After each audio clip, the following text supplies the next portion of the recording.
Brasil, Brasil. Meus queridos irmãos, eu quero cumprimentá-los com a paz do Senhor. Eu agradeço pelo gesto de carinho, de apreço de vocês, mas, por favor, tomem seus assentos.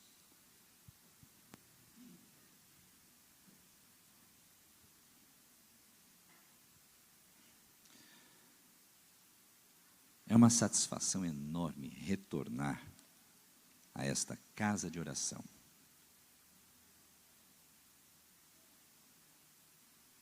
As horas são avançadas. Não quero abusar da boa vontade de vocês. E por isso eu gostaria que vocês abrissem as suas Bíblias no livro de Marcos, o Evangelho segundo escreveu São Marcos, capítulo 8, versículos 13 e 14. E deixando-os, tornou a entrar no barco e foi para o outro lado. E eles se esqueceram de levar pão, e no barco não tinham consigo senão um pão. Foi acidental. Eu não tenho a ousadia de rotular estes homens que andaram tão perto de Jesus e dizer foi má fé. Não, por favor. Imperícia, negligência. Não cabe nenhum dos três. Mesmo porque, se nós tivéssemos mais tempo e voltássemos mais algumas folhas das nossas Bíblias, ou você que está acompanhando a leitura no celular, você encontraria no capítulo 6 que Jesus comissionou os discípulos, e o texto diz que lhes deu poder e autoridade. Duas coisas distintas, poder e autoridade. E eles saíram comissionados, e por causa do poder e da autoridade que receberam, fizeram coisas extraordinárias. Olha, mas tão extraordinárias foram as coisas que os discípulos conseguiram realizar, que eles voltaram ao Senhor Jesus eufóricos. Engraçado, né, minha irmã? Eles andavam com Jesus e viam as coisas que Jesus fazia, mas quando eles, recebendo o poder e a autoridade do Senhor, fizeram coisas semelhantes, se assustaram. Parece que nunca tinham visto.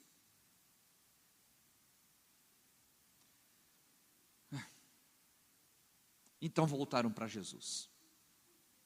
Disseram: Senhor, no teu nome, os espíritos se nos sujeitam.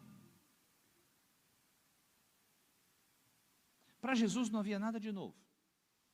E enquanto os discípulos estavam focados nisto, nos resultados da atividade decorrente de que receberam poder e autoridade, Jesus olhava para eles por um outro viés. Então disso nós tiramos algumas conclusões. Que quando nós abraçamos a fé em Cristo, a nossa maneira de olhar a vida e de tratar com a vida muda. Então, eu abri um parênteses, não foi? Eu vou ter que mudar. Não era um parênteses, era para abrir um colchetes, porque agora eu vou abrir um parênteses. cuidado para a gente não se perder, né?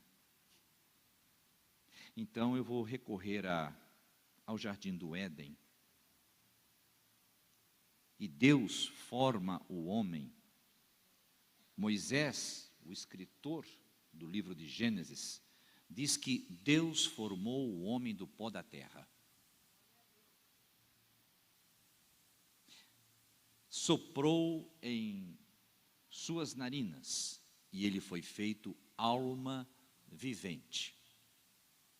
E somente depois de haver criado o homem, diz o texto de Gênesis que formou o Senhor o jardim do Éden. E um pouco mais adiante diz: e tomando o homem, o pôs no jardim do Éden. Então, eu preciso da ajuda de vocês. Adão foi feito, criado, formado, no jardim do Éden ou fora dele? Eu também pensei isso. O texto de Moisés deixa muito claro que o homem foi formado fora.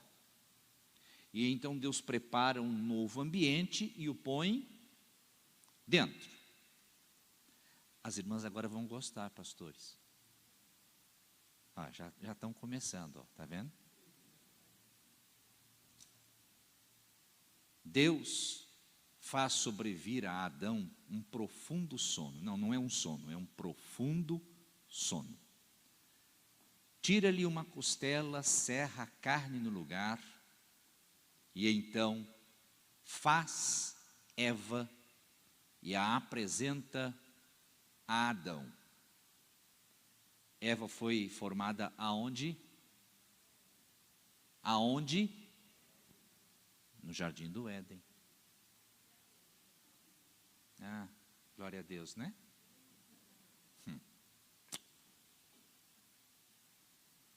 Quando Deus traz Adão, e antes de formar Eva, Deus estabelece uma aliança com Adão.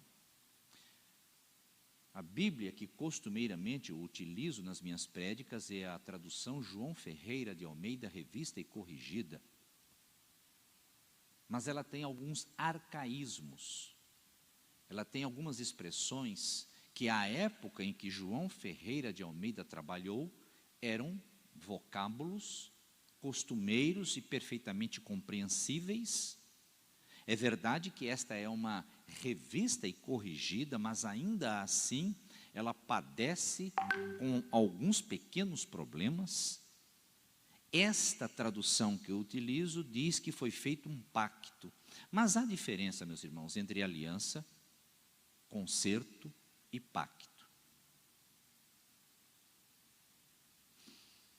Nós nos referimos à arca, às vezes, como a arca do concerto, quando tecnicamente a palavra mais correta seria a arca da aliança. Deus não fez um pacto com Adão, Deus não fez um concerto com Adão. Não é concerto com S, concerto com C. Deus não fez um concerto com Adão, Deus fez uma aliança. Eu não vou entrar no mérito da questão para ficar discutindo com vocês as diferenças entre pacto, concerto e aliança, mas eu preciso sublinhar, foi uma aliança. E quando Deus faz a aliança com Adão, Eva ainda não estava. Deus diz para Adão: você pode comer de todos os frutos das árvores que tem aqui no jardim do Éden. Tinha duas árvores muito importantes que se destacavam das demais. Uma foi chamada de a árvore da vida e a outra foi chamada de árvore do conhecimento do bem e do mal. Deus disse: você pode comer de todas, exceto da árvore do conhecimento do bem e do mal. Ele podia comer da árvore da vida? Não somente podia, como de fato comia da árvore da vida. Deus ainda diz para Adão: olha, não coma da árvore do conhecimento do bem e do mal, porque o dia que você fizer isso, certamente você vai morrer. Ei, Deus está me ameaçando, Ele está me intimidando. Não era ameaça, não era intimidação. Era um aviso simples.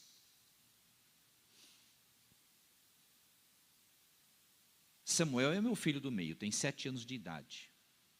É um gentleman.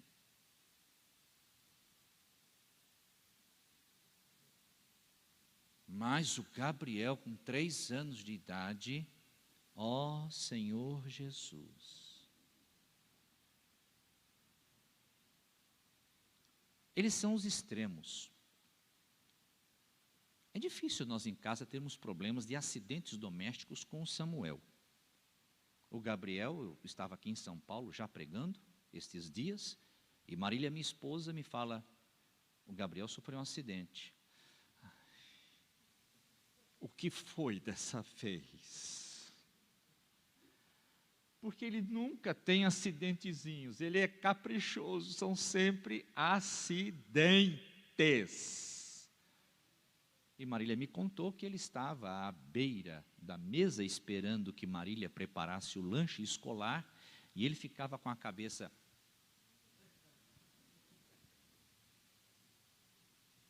E numa dessas, à beira da mesa, o que foi que aconteceu? Pá! Com a cabeça na quina da mesa.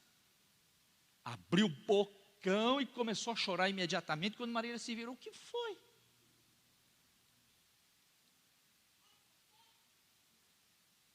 Depois eu conversando com ele pelo WhatsApp, eu falei, mas filho, a gente já não te avisou para você não fazer isso? Olha aí. Eu estava ameaçando ele, eu estava intimidando ele, mas eu avisei, não faça isso, filho. Você vai terminar se acidentando. Perceberam?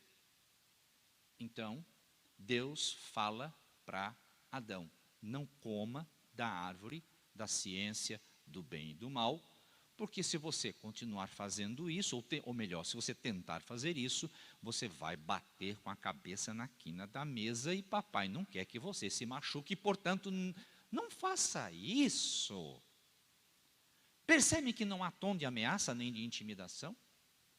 Mas que Deus deixa claro que determinadas atitudes levam a consequências? Que determinados atos também levam a consequências? Eu não sei por que essa mania que nós temos de toda vez que acontece alguma coisa errada na vida da gente, ou é o diabo ou é Deus. É o diabo, irmão, ele está batalhando contra. Então, eu paro ali no cruzamento e está o sinal verde para os carros e vermelho para mim, e eu vou lendo a Bíblia Sagrada. Oh, aleluia! Glória a Deus! E o carro ainda me vê, o doido da Bíblia, que está lendo sem prestar atenção, e ainda que ele tente brecar, mas ele não achou que eu fosse tão doido de atravessar a avenida sem olhar. E quando ele percebe que eu sou doido, sim, ele breca, mas não dá tempo. E o William sobe, cai, pá! E então sobe o William.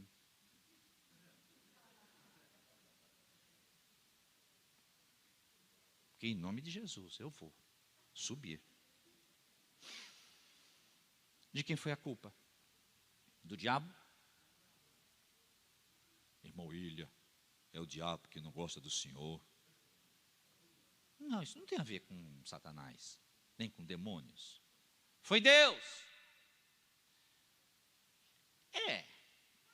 Deus, ele está olhando e dizendo, é doido mesmo.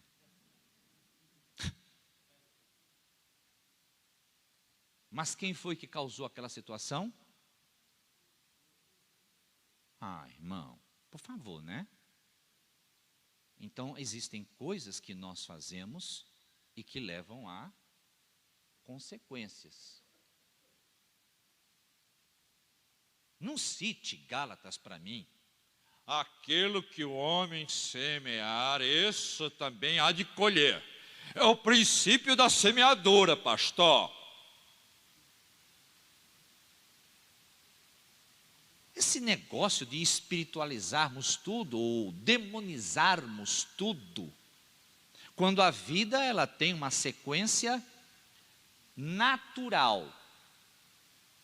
Agora, é verdade, em alguns momentos o mundo espiritual se move em meio às coisas naturais, intervindo positivamente ou negativamente. Não coma desse fruto. Adão obedeceu? Obedeceu. Adão obedeceu. Mas aparece Eva batendo papo com a serpente. Eu costumo dizer que se a Jade, a poodle que eu tenho lá em casa, se ela acordar de manhã e me disser: William, me dê café, prepara a minha ração. Ah, irmãos, eu não sou frouxo não, mas numa hora dessa, se eu visse a Jade falando comigo e pedindo ração, eu tenho absoluta certeza que eu saía correndo. Você não é? E eu acho que eu ainda gritava para Marília: o diabo, o diabo.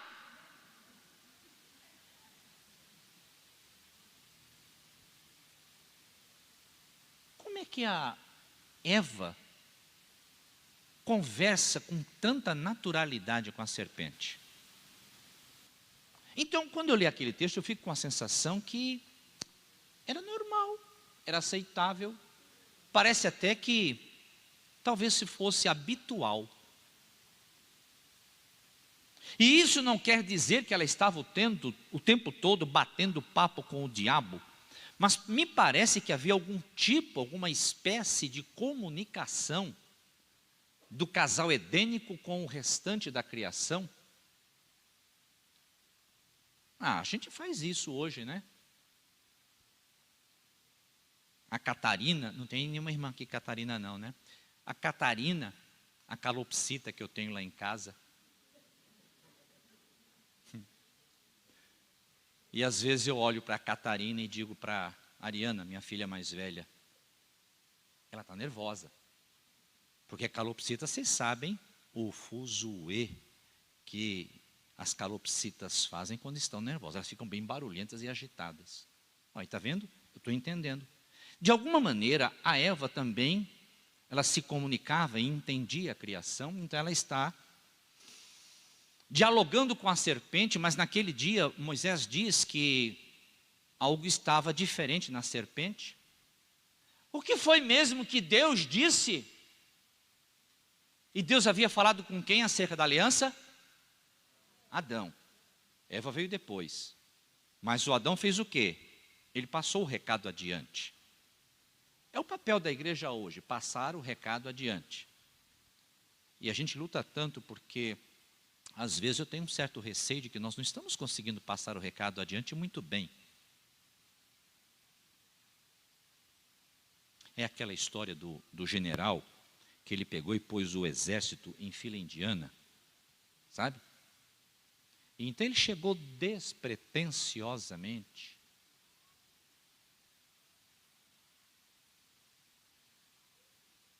olhou para o primeiro soldado da fila.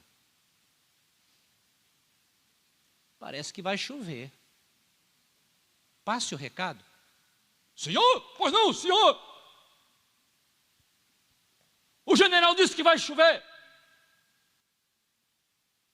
E o segundo para o terceiro. O general disse que está chovendo. E o seguinte. O general disse que está caindo uma tempestade. E o general saiu e foi lá no último da fila e ficou esperando. Daqui a pouco chega o último soldado da fila, desesperado, chorando, aos prantos, descontrolado, e com aquelas lágrimas convulsivamente, e fala para o general: uma desgraça, general, uma tromba d'água, milhares de desabrigados, muita gente morreu. A sabedoria popular diz que quem conta um conto aumenta um ponto. E nós, quando Deus nos diz que nós devemos dizer, olha, parece que vai chover, nós aparecemos com outro evangelho que não foi bem aquilo que havia sido dito que nós deveríamos dizer. É por isso que aparece esse monte de coisa esquisita aí, né? As teologias, a teologia da confissão positiva, a teologia da prosperidade, a unção do riso, e mais um monte de coisas que eu fico procurando na Bíblia. Eu acho que eu vou lá na livraria me vender uma Bíblia com defeito, porque está faltando umas páginas aqui. Então, cara, que foi essa Bíblia? Oh! Vocês estão entendendo? Adão passa o recado para Eva. Eu não sei se Adão foi um bom pregador e se ele passou o recado corretamente, se ele disse que parecia que ia chover, ou se ele disse que foi um cataclisma da natureza, porque a comunicação também ela tem uma coisa, né? Então, ela tem que ter emissor, mas ela também tem que ter receptor. Tem que haver mensagem, tem que haver meio. Tem outros elementos na comunicação. A minha professora de linguagem jurídica, a professora Regina, uma vez ela contou a história de um alemão que foi lá para Campina Grande, o maior São João do mundo, uma festa junina de 30 dias lá em Campina Grande, que movimenta a mesma cidade. Não movimentou agora por causa da pandemia. E disse que esse alemão, ele chegou num dos quiosques e ele não conseguia, ele não sabia falar muito bem a língua portuguesa, morrendo de sede, branquinho, vermelho, porque estava pulando muito, dançando muito forró. E então, sem conseguir pedir um copo d'água, ele se virou para o rapaz que estava dentro do quiosque. E o rapaz, na hora, pôs aquele copinho minúsculo. E ele pegou aquele líquido transparente. Porque não era água, era o quê? Cachaça. Então a professora perguntou, e aí, teve comunicação? Não teve. Por quê? Porque teve um emissor, houve uma mensagem, havia um receptor, houve uma codificação, mas não houve uma decodificação compatível com a codificação. Vocês estão me entendendo? O alemão disse uma coisa e o dono do quiosque entendeu uma outra. Então não houve comunicação. A comunicação ela só acontece quando todo o processo se completa atendendo a uma necessidade e ao interesse das partes. É por isso que Jesus, quando prega, ele vai ao nível das pessoas. Jesus é comunicador. E eu que me pergunto às vezes é o quanto nós somos comunicadores do Evangelho. E se nós não estamos emissores, codificadores, mensagem, meio, receptor, mas não está havendo decodificação adequada, dizemos uma coisa e quem nos escuta, ouve e entende outra.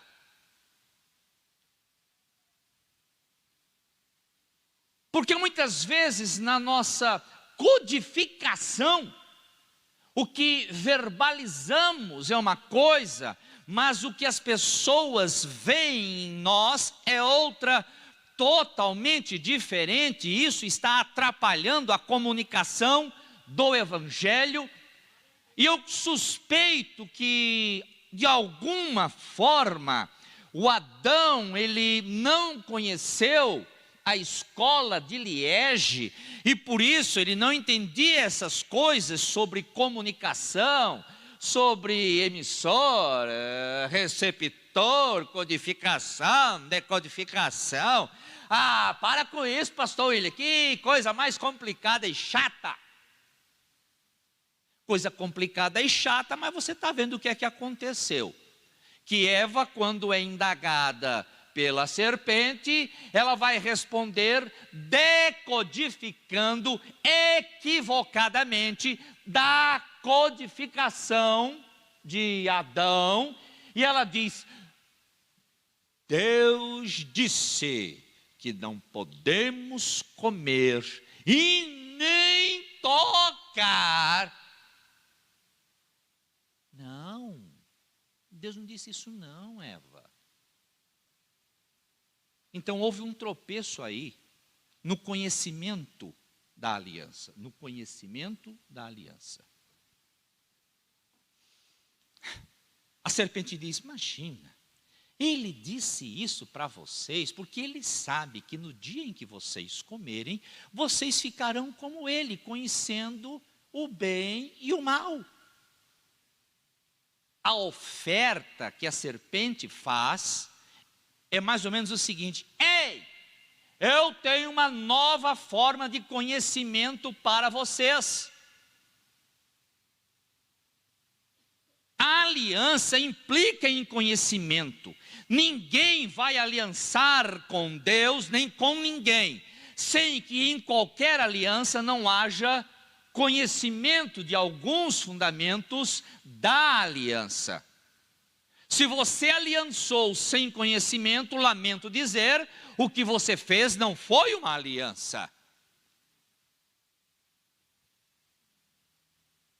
Na hora em que Eva, ela toma do fruto e o come, ela está dizendo, naquele seu gesto, de que ela não quer mais aquele conhecimento, mas que agora ela se sente atraída por uma nova forma de conhecer.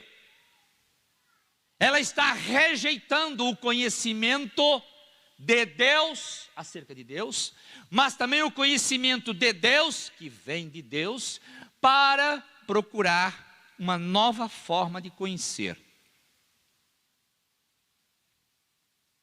E de fato, seus olhos se abrem e ela passa a ver o mundo de uma maneira totalmente diferente.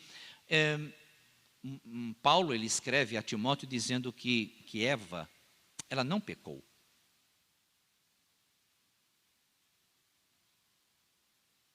Diz que Eva foi ludibriada, enganada.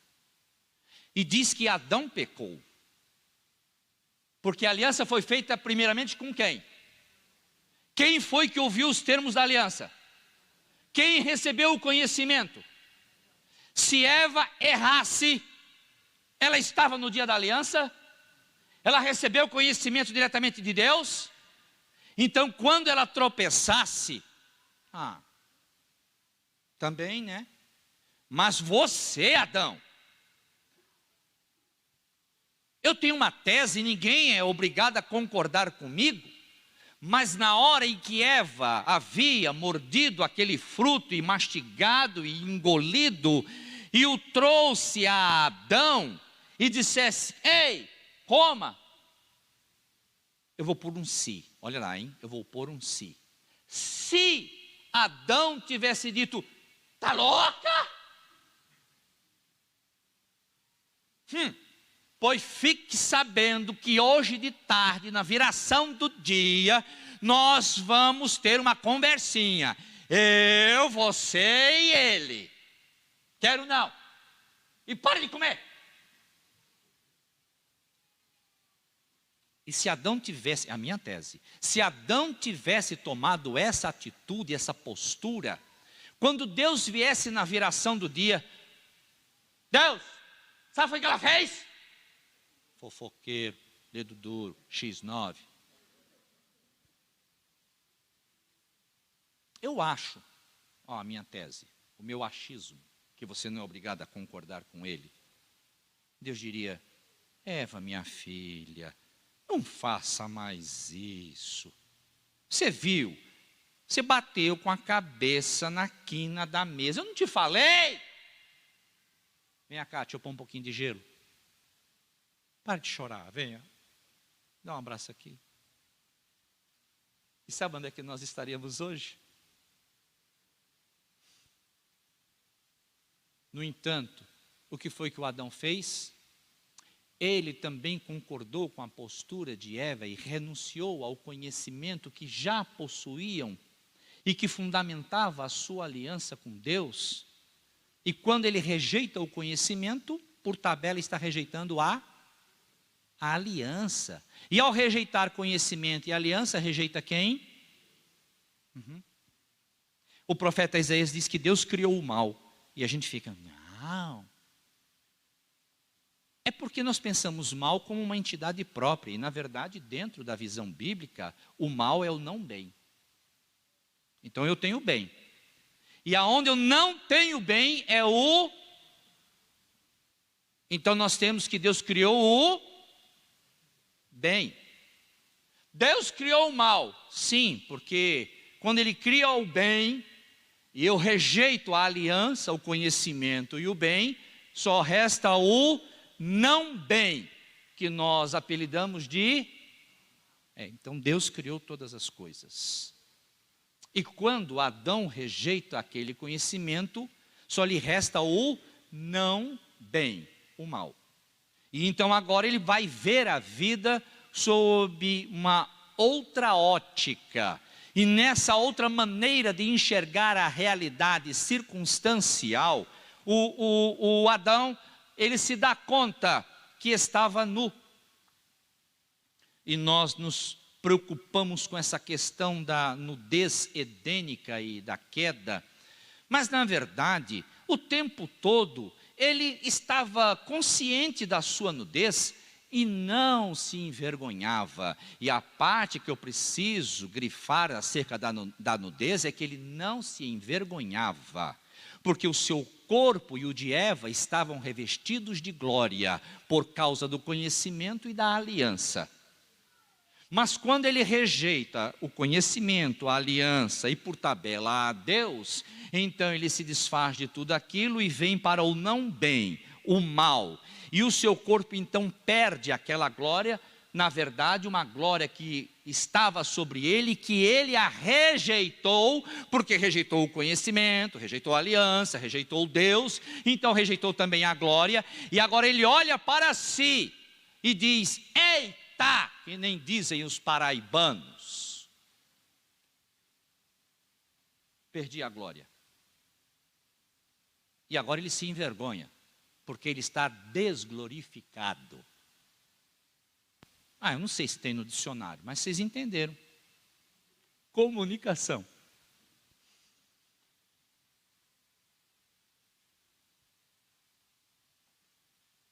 Tinha um profeta na Assembleia de Deus em São Mateus, interior do Espírito Santo.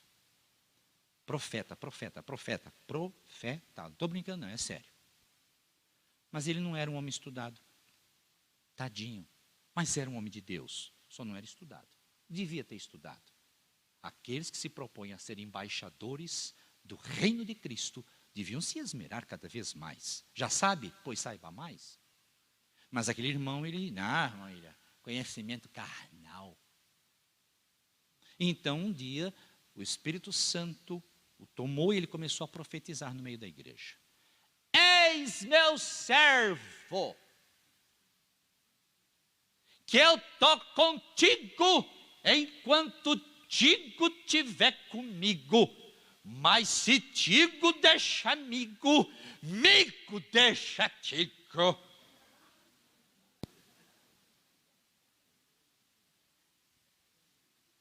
Vocês entenderam? Eu estou perguntando a profecia. Vocês entenderam a essência da profecia? Era Deus falando? Está na Bíblia. Tiago fala sobre isso. Chegai-vos a Deus e ele... Então era uma profecia, era autêntico, era bíblico. Está tudo certo. Qual é o problema? Meu irmão, por favor. Tu és embaixador.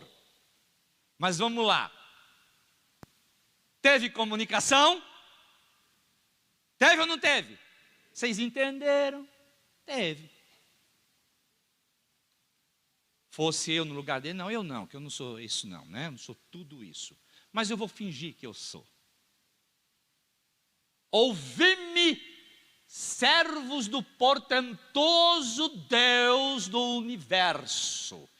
eis que vos falo, que Deus será convosco enquanto vós fordes com Ele. Deixai a Ele, e Ele deixar-vos-á. Aí os irmãos lá de São Mateus, irmãos de São Mateus, se estiverem online, não há nenhum desdouro, entendam que é apenas uma maneira, uma comparação, uma metáfora. Mas os irmãos lá da Assembleia de Deus de São Mateus, eles diriam: que ele está falando lá? Você entendeu? E o irmão do lado ia dizer: Teve comunicação? Nós temos que falar a linguagem. Muito bem. Pois é. Renunciou tudo aquilo. Agora ele se vê naquela palavra que eu inventei, do desglorificado, que vocês entenderam. E agora ele se envergonha. Agora ele teme. Agora ele se esconde. E quando Deus vem na viração do dia, ele tarda em responder. A partir dali, e por toda a Bíblia, uma grande parcela da discussão, da comunicação de Deus ao homem é em torno do conhecimento. Deus quer que nós abdiquemos deste conhecimento que nós herdamos de Adão e Eva.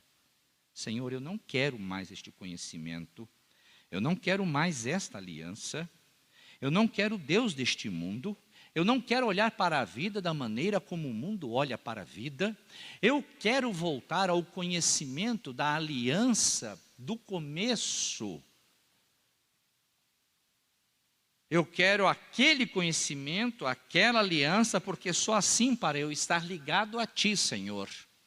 Meus irmãos, como é que nós podemos estar nos aproximando de Deus com os olhos não da fé, os olhos da concupiscência, os olhos carnais, fazendo uma leitura da vida como fazíamos quando estávamos no império das trevas e sem querer renunciar a essas coisas, mas querendo aliança, conhecimento e vinculamento, comunhão com Deus, porque para poder ter estas coisas nós temos que renunciar àquelas.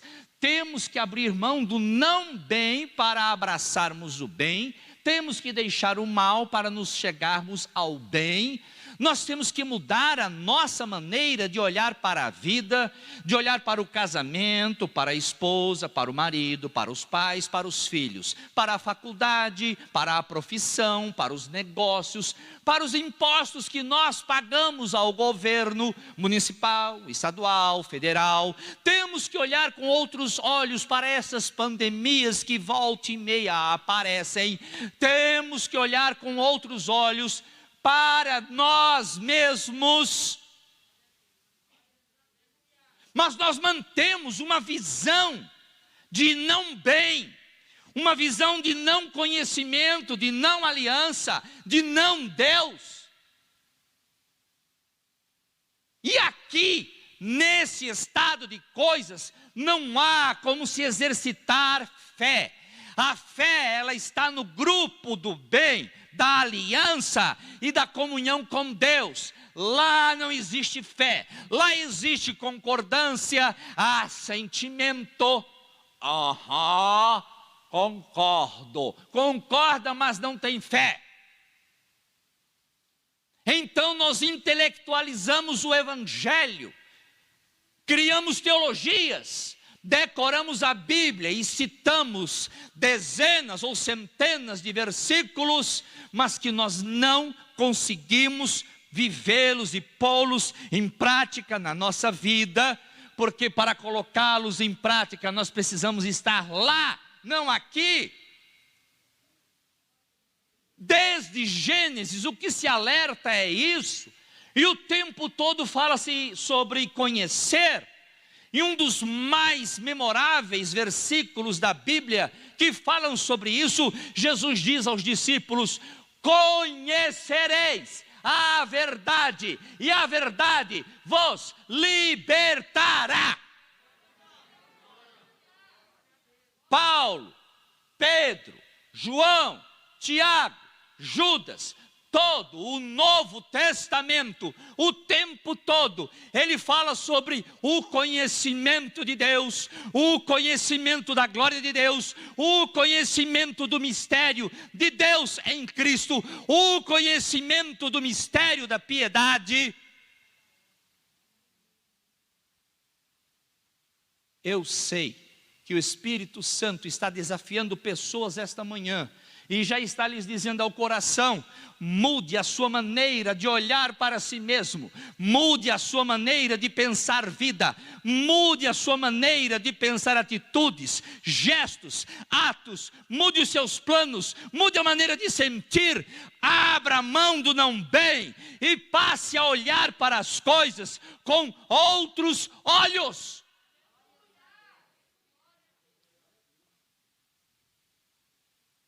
Pastor, mas o senhor tinha lido Marcos? O senhor foi lá em Gênesis, pastor? Oi.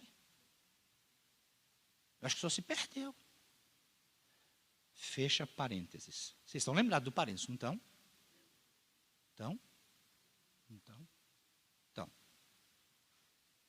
Bom. É porque o comunicador não é muito bom. Jesus tem que ser o Senhor. Eu não posso fazer nada por eles, eu não posso tocá-los, eu não tenho em mim, Senhor, nada que os transforme, os cure e os liberte. Eu não tenho como lhes abrir os olhos. Mas Tu, Senhor, Tu podes tudo nesta manhã, nestas vidas.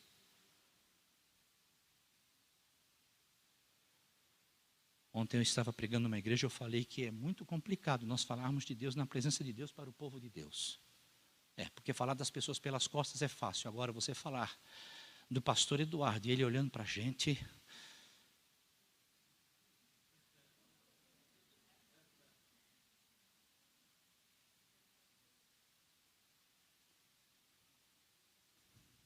Conhecimento. Mas eu fechei o parênteses. E eu não posso voltar para o texto, porque agora eu lembro que eu tinha posto também um colchete. Então, vamos falar do colchete agora, para poder fechar ele logo, porque já são 11 horas. E então, quando nós falamos sobre essa coisa do conhecimento, e de um novo conhecer, não mais aquele que você tem que renunciar a esse conhecimento hoje, você tem que renunciar a essa sua maneira de ver a vida. Você está numa enrascada e as coisas não estão andando bem na sua vida, é porque você está olhando da maneira errada para a sua vida, para o seu problema, para si mesmo, para a sua empresa, para a sua conta bancária, para tudo. Mude a sua maneira de olhar. O problema não está na coisa, e sim na maneira como você olha para ela. Deixa o parênteses para lá e vamos para o colchete. Porque depois que nós falamos sobre essa coisa do conhecimento, a gente começa a se aproximar do Evangelho de Marcos, porque aí eu encontro que os discípulos que haviam recebido poder e autoridade, mas que a sua visão ainda não é a melhor, porque eles ainda estão, me parece que um tanto quanto divididos entre conhecimento e conhecimento, visão e visão. Eles recebem uma missão, mas toda missão importa numa visão. Não há missão sem visão. E não há visão que não leve a uma missão. Elas andam juntas, casadas, e para que se tenha visão é preciso ter um adequado conhecimento. E Deus nos dá a missão porque nos deu visão, mas nós só compreendemos a visão se nós tivermos o conhecimento adequado. Mas quando Ele nos dá missão e visão, e nós estamos ainda embasbacados e embaraçados com o antigo conhecimento, as coisas ficam difíceis, e Deus até nos usa, mas parece que a coisa não está andando ainda bem. Irmão William, tem sido uma bênção a minha vida aqui, mas irmão William, eu confesso que tem alguma coisa que ainda está faltando. Lucas 18:22, Senhor, eu cumpro toda a lei, dizia o jovem. E aí Jesus disse, ainda te falta uma coisa. ainda te falta uma coisa. E você pode ser um crente espetacular, um membro participativo, atuante e relevante na Igreja Evangélica Assembleia de Deus, Brás, no Bom Retiro, e no entanto lá por dentro você se remói dizendo, está faltando alguma coisa, está faltando alguma coisa, está faltando alguma coisa.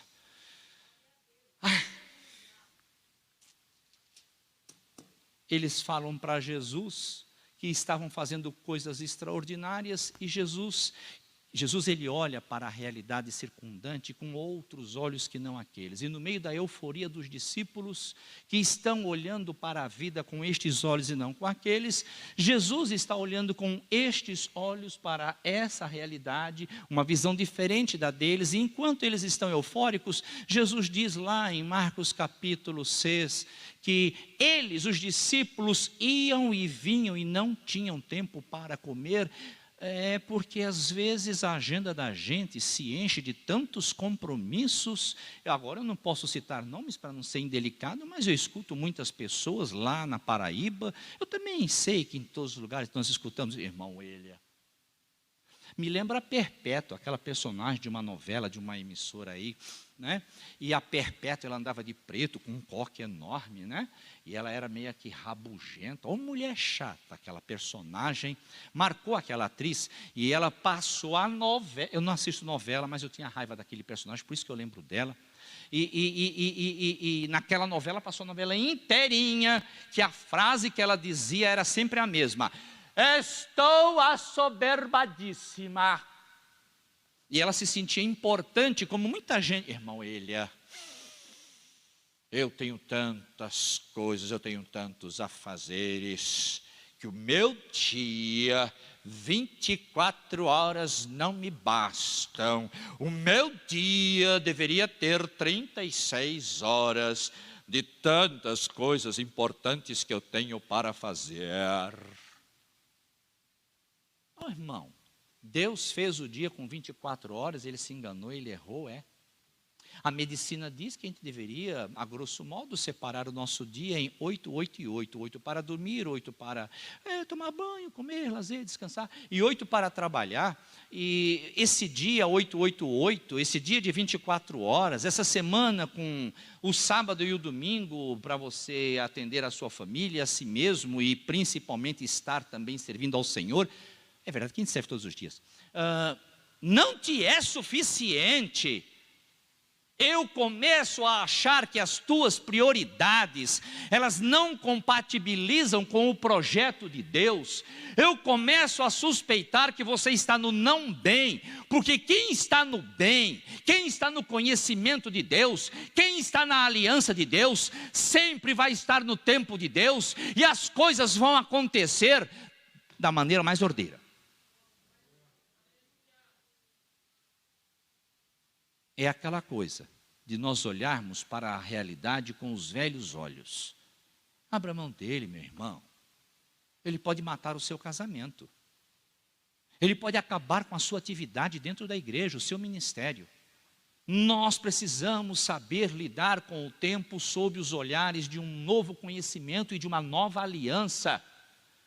Efésios capítulo 5, versículo 16, Paulo escreve à igreja de Éfeso e diz, remindo o tempo, porquanto os dias são maus. Eles não tinham tempo para comer. Então Jesus, que olha para a nossa realidade com outros olhos, diferente desses nossos, Jesus disse, vinde aqui à parte, ao deserto, para comermos alguma coisa. Agora eu profetizo sobre a tua vida. Deus, ele vai tirar você dessa situação e desse meio. Você vai se lamentar e vai achar que é um desastre. E na verdade Deus está tirando você de um clima de euforia, que na verdade está te secando, porque você não come, e fica indo e vindo, e não tem tempo para você mesmo, para o seu casamento, para Deus, e Deus quer levar você para uma outra realidade. até agora para você inimaginável, mas que é o propósito dele na sua vida.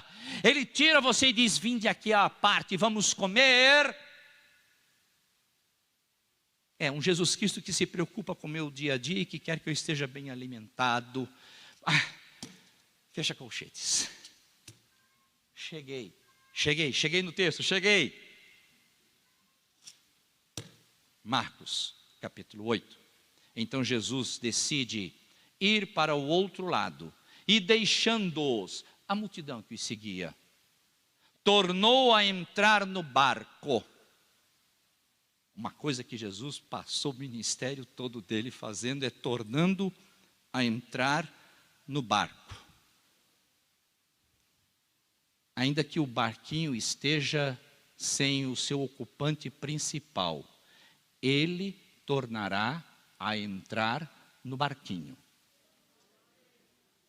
E então, quando entra, durante aquela travessia, os discípulos se apercebem de uma coisa: não trouxemos pão. Marcos diz que eles se apercebem que para eles, 12 discípulos, Jesus, e cá entre nós, talvez não fossem 12, talvez até mais discípulos ainda, além dos 12, não era um barquinho, canoa pequenininho, era um barco relativamente médio tamanho, e para aqueles, se fossem 12 com Jesus 13, se tivesse mais gente, pior ainda, porque se fosse para 13 só tinha um pão, não é um pãozinho francês, não é é cartola que vocês chamam aqui, eu nasci em São Paulo, mas eu não lembro mais do termo, pão caixa, pão bola, não, o pão parece aquelas pizzas médias. Mas ainda que fosse uma pizza tamanho família, para dividir entre 13, e sempre tem algum irmão que quer ficar com 2 fatias, então nós íamos ter um pequeno problema dentro daquele barquinho durante a travessia, porque ia ser uma disputa à tapa, para saber quem ia ficar com a última fatia. Sabe qual é a parte, pastor, que eu fico surpreso? É porque eles estão discutindo porque tinham apenas um pão. Eu já estou terminando. Mas se você correr os olhos pela página da Bíblia, um pouquinho mais para cima dos versículos que eu li, você vai encontrar lá no versículo 8, e comeram, e saciaram-se, e dos pedaços que sobejaram levantaram 7 cestos. Essa aqui é a conclusão do milagre, do relato do milagre da segunda multiplicação de pães, quando o povo está reunido no deserto e Jesus se compadece porque faz 3 dias que o povo está com ele no lugar deserto. Ele se vira para os discípulos e pergunta: tem alguma coisa? Senhor, nós temos 7 pães e uns peixinhos. Então Jesus opera o milagre da multiplicação e alimenta 4.000 pessoas a partir de 7 pães e alguns peixinhos. E depois que todos se alimentam bem, eles levantam 7 cestos repletos de pães. Agora, finalmente eu posso fazer a pergunta que eu estava ansioso para fazer para vocês. É vocês que têm que me responder, que essa eu não vou responder não. Ei, cadê os 7 cestos cheios de sobejos de pães que vocês entram no barco e só tem um pão?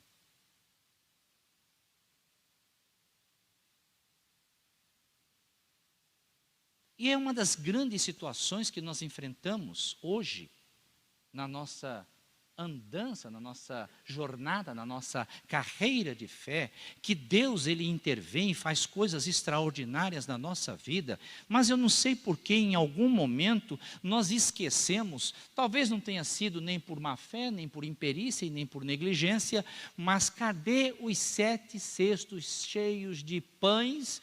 E quando nós mais precisamos dos 7 cestos cheios de pães, nós entramos no barquinho para ir para outra banda e só tem um pãozinho para dividir com um monte de gente, e nós nos sentimos as pessoas mais despreparadas, mais sem fé, mais inoportunas, sem talentos, sem condições, e nós dizemos: Senhor, eu não tenho mais 7 cestos de pães.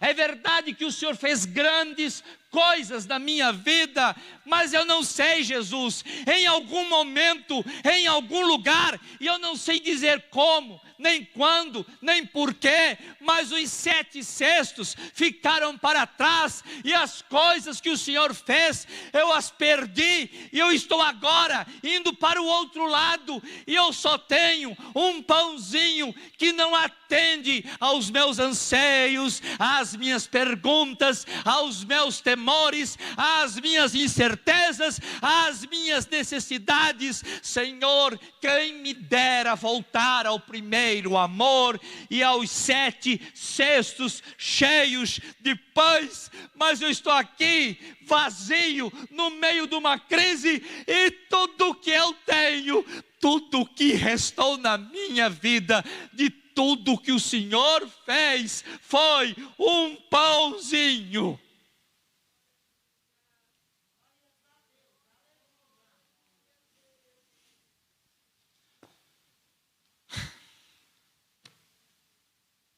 Na verdade, sabe quantos pãezinhos o Senhor Jesus precisa para multiplicar coisas na sua vida?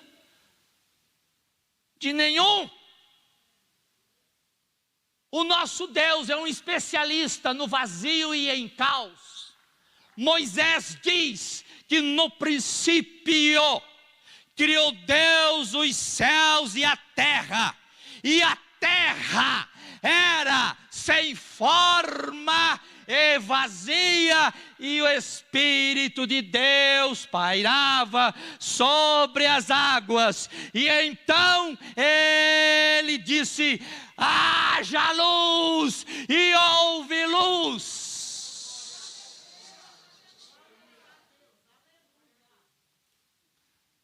A pergunta não é quantos pães você tem. Perguntaram para a viúva em Sarepta: o que é que você tem em casa? E ela diz: eu não tenho nada. Na verdade, eu até tenho ainda alguma coisa, um punhadinho de farinha de trigo e um restinho de azeite na botija, e eu vim aqui catar 2 gravetos, a tradução João Ferreira de Almeida diz 2 cavacos. Que vocábulo precioso, não é lenha, é uns gravetozinhos, que nós também podemos chamá-los de cavacos. Era tão pouca comida que não precisava de lenha. 2 gravetozinhos já ia dar fogo suficiente para preparar aquele restinho. E ela diz para o profeta: veja, que eu estou pegando apenas 2 gravetos, porque basta para fazer esse restinho. Ela está na visão do não bem, da não aliança, de não Deus, olhando para uma realidade em que ela não consegue entender e enxergar, porque lhe falta conhecimento, aliança e proximidade com Deus. E ela pensa que com Deus o pouco é pouco, mas na visão do profeta, o nada com Deus é tudo. E ele diz: prepara comida, porque assim diz o Senhor, não vai faltar. Pare de ficar catando cavacos e comece a se preocupar em mudar a sua visão, porque o pouco que está na sua vida, mesmo que agora você se lamente e diga: perdi os 7 cestos e só tenho um pão. Você poderia não ter pão nenhum, mas Deus, Ele está com você. Ele multiplica o teu nada, Ele provê na sua vida, Ele traz respostas, Ele cuida de você, Ele trabalha por você, Ele te sustenta.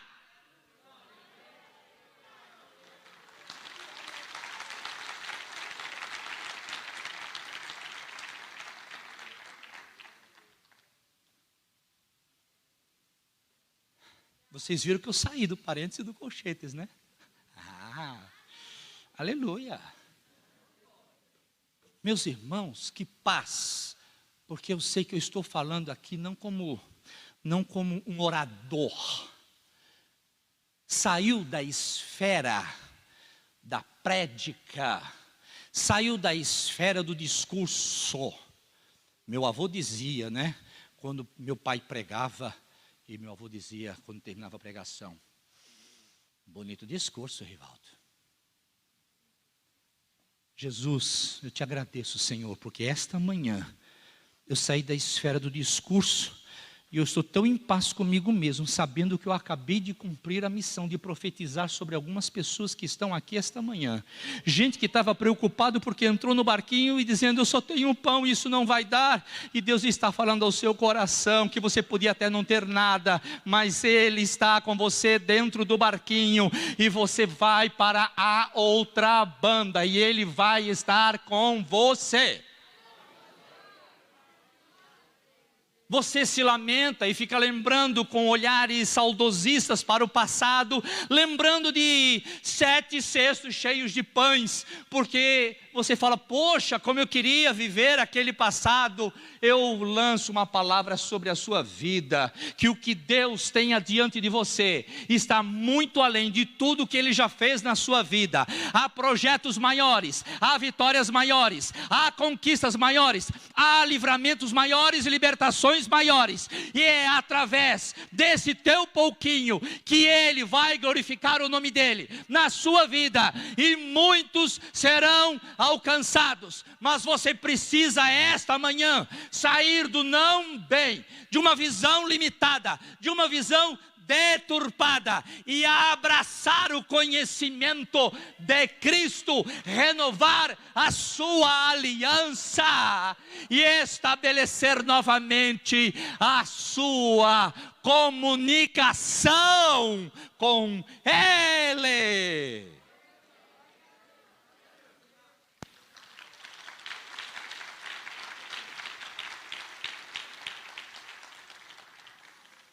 Por favor, recline a sua cabeça. Feche os seus olhos.